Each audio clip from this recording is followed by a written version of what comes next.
Hi, my name is Representative Ephraim Elliott, and you've just been placed on alert.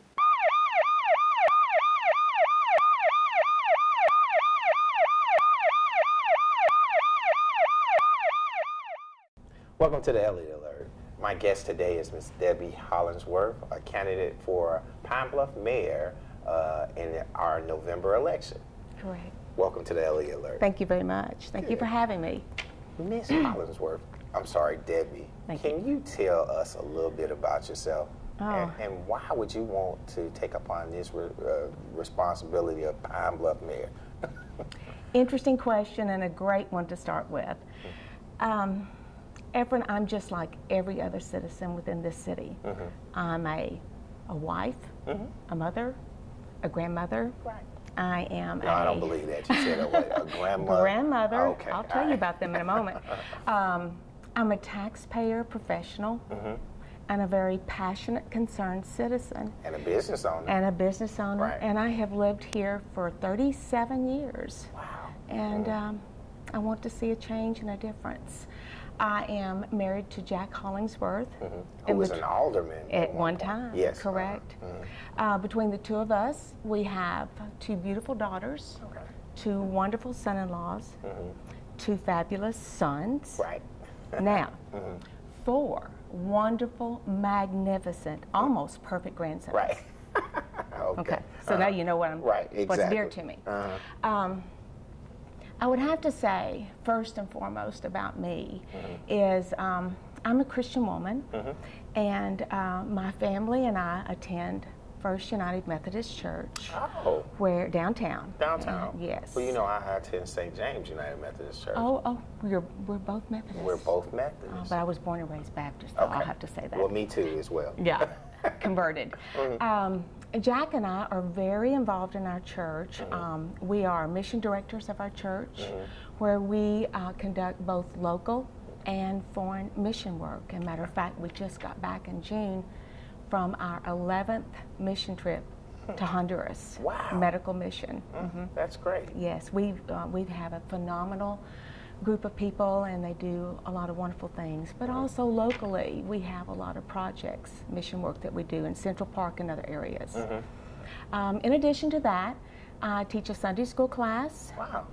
And I've been involved in many different areas within our city. And I'll have to say that being on this campaign trail for a year now, I have met the most tremendous amount of people, core group of people that are so dedicated and passionate about our city. Right. And I think that just that journey alone has allowed me to really understand what's going on within our city.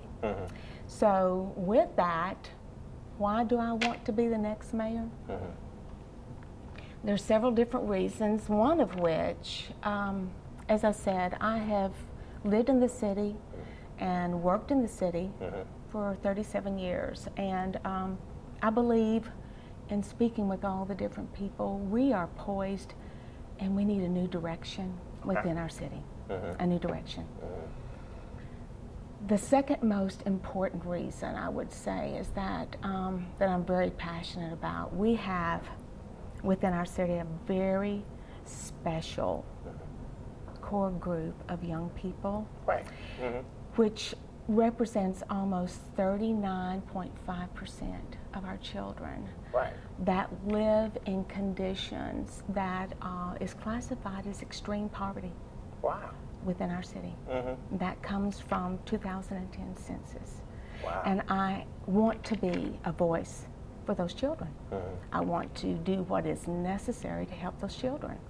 And I'm very passionate about that. I believe that our city has an imbalance when you consider that percentage of children along with some other issues that we've got with our youth, that we have an imbalance. But I believe that recognizing the imbalance, understanding it, is the first step in fixing the problems.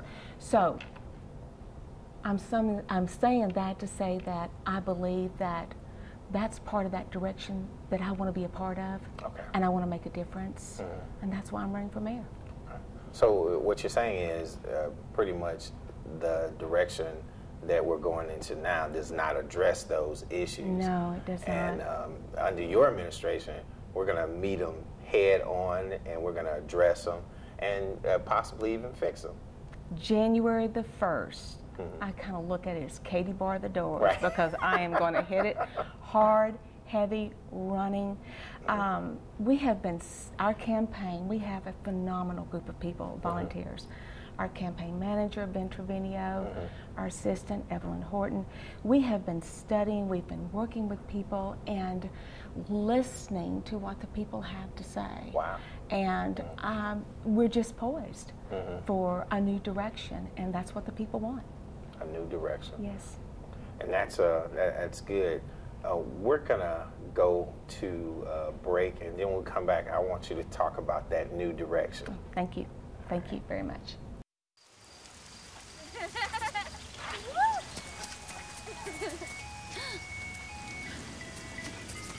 Mom, can we get some ice cream? Please, Mom, please. No, we're having dinner soon. Please.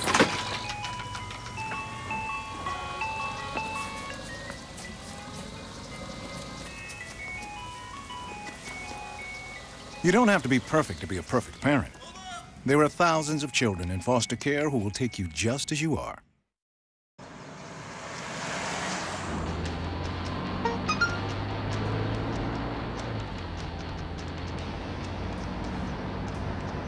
The average text takes your eyes off the road for nearly 5 seconds.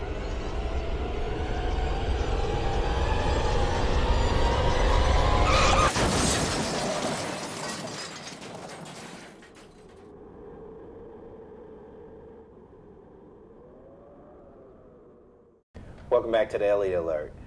My guest today is Miss Debe Hollingsworth, who's running for mayor of Pine Bluff in this November election. Well, Debbie, as you were saying. Thank you. You were speaking about the new direction that Pine Bluff needs to go into, and in the first segment, I want us to kind of talk about that new direction a little bit more, because I know you're a business owner. You stayed in Pine Bluff for 37 years. Your husband was on the council of Pine Bluff. So I know all those things coming together, you have to have some kind of direction that you want to push Pine Bluff in to make it better. And now, give me a little bit, let me know about that. Well, that's a great question. And we have, new direction is built around our platform. We have an extensive plan, and our platform is made up of 5 planks. And I'll have to say that we have been campaigning a year now. Right. And we've been holding meet and greets in homes, different organizations, at our campaign headquarters. We have listened to the people. We have heard their voice concerning the different issues that keep them awake at night, concerns with their children, concerns with crime. We have listened and we have heard them. Right. Therefore, what we have done is we have built our platform around the people's issues and concerns. Wow. And that's what our platform is. As I said, it is made up of 5 planks. The very first one and the very first issue that so many people talk about is crime. Right. Crime, crime, crime. Well, see, that's very interesting. So if that's one of the major issues, how are you going to address that? Crime, we have a very detailed plan for each one of our planks. And I would be more, and I'd like to walk through the planks first, and then I'll tell you about our plan. But crime is the very first one. Economic development and jobs. Major. It's yes, a major thing. Yes. City government. City government is another one. The image of Pine Bluff. Right. And how the image affects so many facets within our city. Now, do we actually have a negative image? I've heard people say Crime Bluff. You know, I've heard people say different things about Pine Bluff. But do you think that it's really a negative image, or is that just some people saying? I think perception is reality. Right. Okay. And I just believe that if this is what the majority of the people believe, we've got a problem. Right. And that's just what we hear, and that's what we see. The fifth plank, which is nearest and dearest to my heart, is education. Right. Education is, to me, our children deserve the best quality education that we can give them as adults and citizens of our city. They deserve the best education, not based upon where they live, but based upon that they're the future of our city, they're the future of our state and our nation. Now, how, as a mayor, how can you incorporate education with city government? Because, you know, education is on one end of the spectrum and city government is on the other one. And I'm sure you know exactly how you want to integrate both things in together. Exactly. Because each school district is governed by its own board, which is, that's the way it should be. You need to be independent. But I believe that city government can partner up with the school districts. Exactly. I believe that city government can partner up with the 3 different school districts, with CRC, and along with UAPB. Those 2 are very vital components to our community. We can partner up with those 5 entities and discuss what the issues are within our educational system, understand what the needs are, and then devise a plan that will help our educators educate our children. There's so many facets to it, but I believe partnering up and having a dialogue, sitting down at a table and understanding is one of the key components to it. Right. So there's going to be a bunch of communication in reference to moving this community forward. Absolutely. That's communication. I am a very strong believer in communication.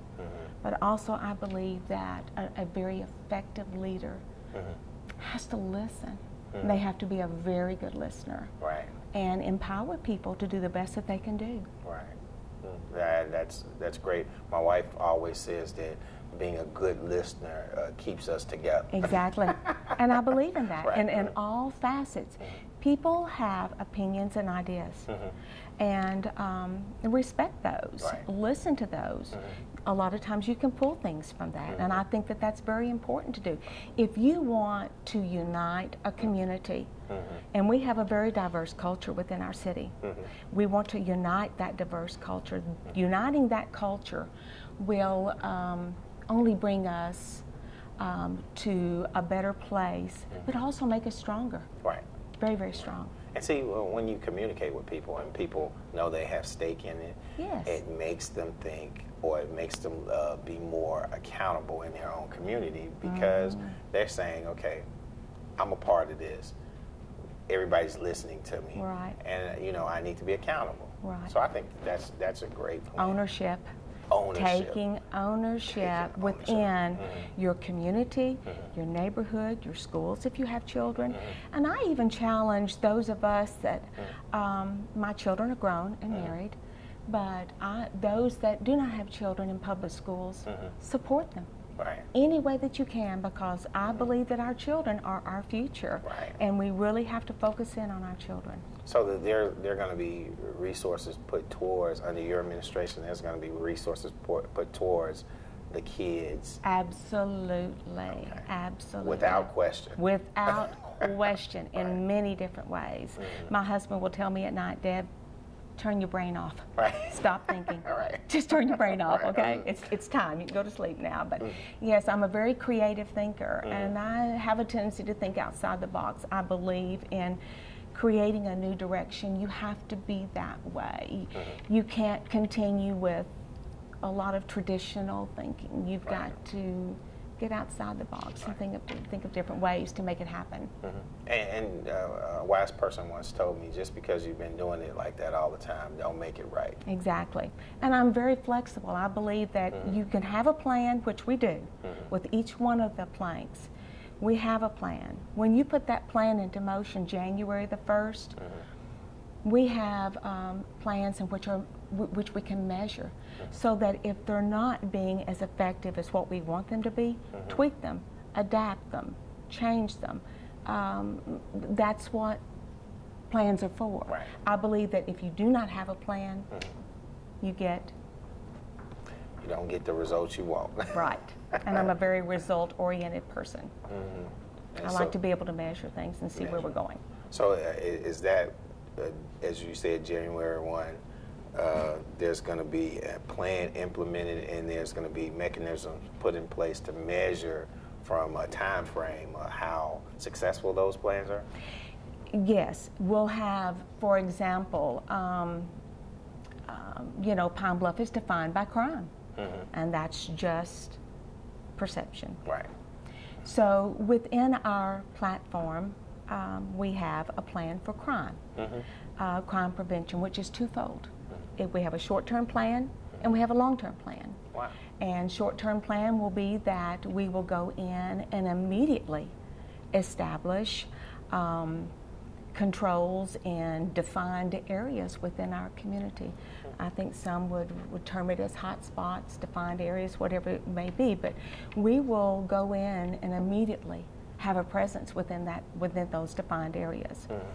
We believe long-term is a plan in which we'll incorporate the citizens, right, our neighborhoods, local businesses, and our churches. Well, our churches will be a vital part of this. I'm glad you said that, and we have to go on break, but when we come back, we're going to talk about the mesh between church, community, and all that. I would love to do that. Thank you.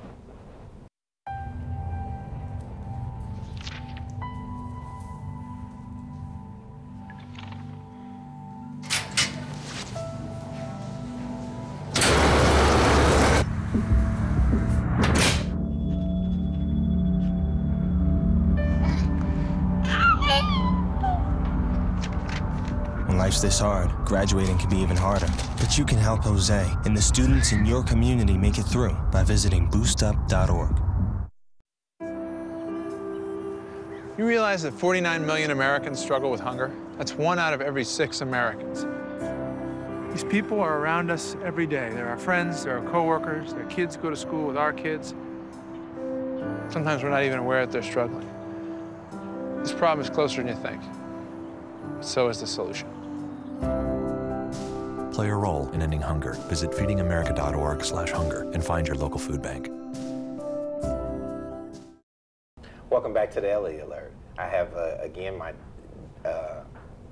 guest is Miss Debe Hollingsworth, who's running for mayor in this November election.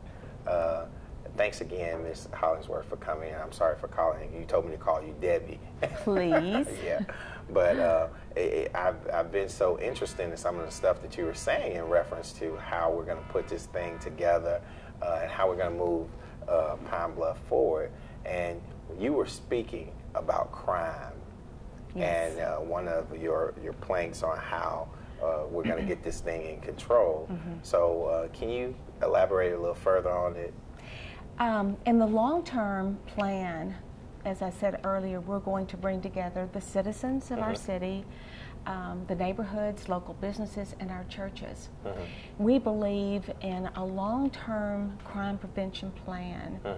You need to have neighborhood revitalization, and you need to create stable communities. And so how do you go about, how do you devise a plan to do that? Well, we have done that. Also incorporating our churches. And we have a very extensive plan, community outreach, which we put together last year and have talked to several ministers about this plan. It involves churches within different segments taking on responsibility within their immediate neighborhood. It's a very interesting, and it's a several-step plan, but the ones in which we have spoken to are very much on board and realize that that will play a key role. It will. In our neighborhoods becoming more stable and empowering our neighborhoods. Our neighborhoods need to regain control of themselves, police themselves to a large degree. So all of that encompasses our long-term plan. But churches will play a large part of it. I believe in that.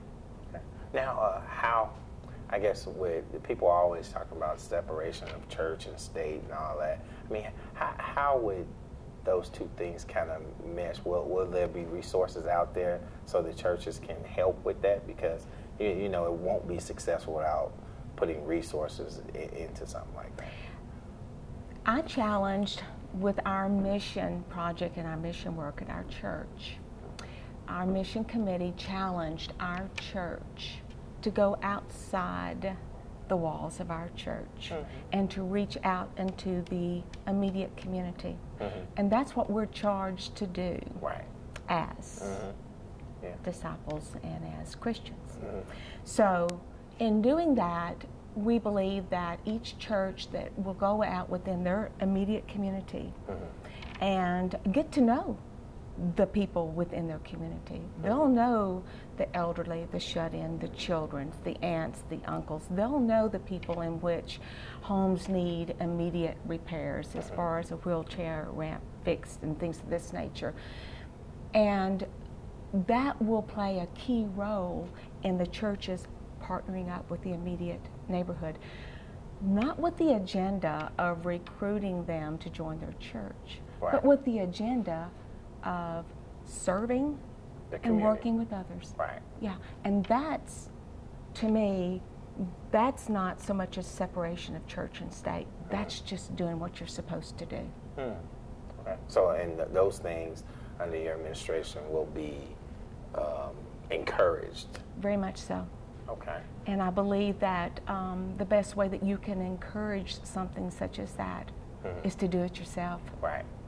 Lead by example. Lead by example. Right. Okay. Yes, and that's what we're doing. All right. That's great. That's great. Now, one of the biggest issues, jobs, jobs, jobs. I think that is, yes.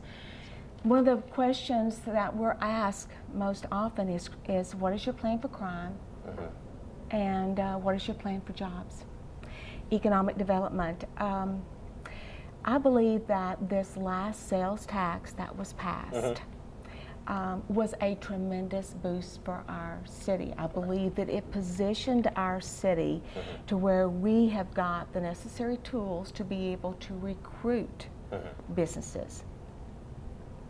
In order to do that, we're going to have a plan that will bring in the citizens again, the local businesses, and all of us come together to sort of tidy up our area.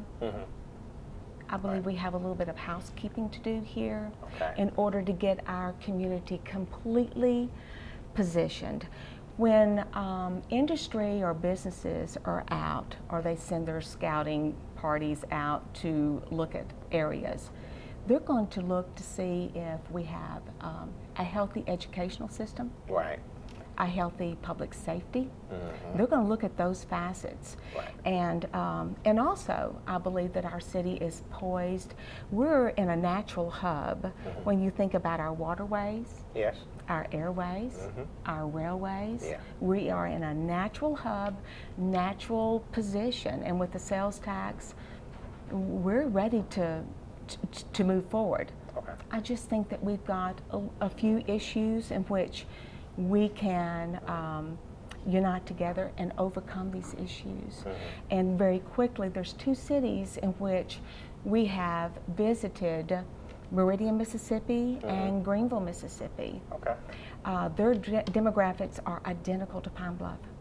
And what they did, they just elected 2 mayors, which were very qualified, and it is amazing what they have already done in their city in turning things around. We left there just so motivated and so excited to think that, you know, we can do the exact same thing right here.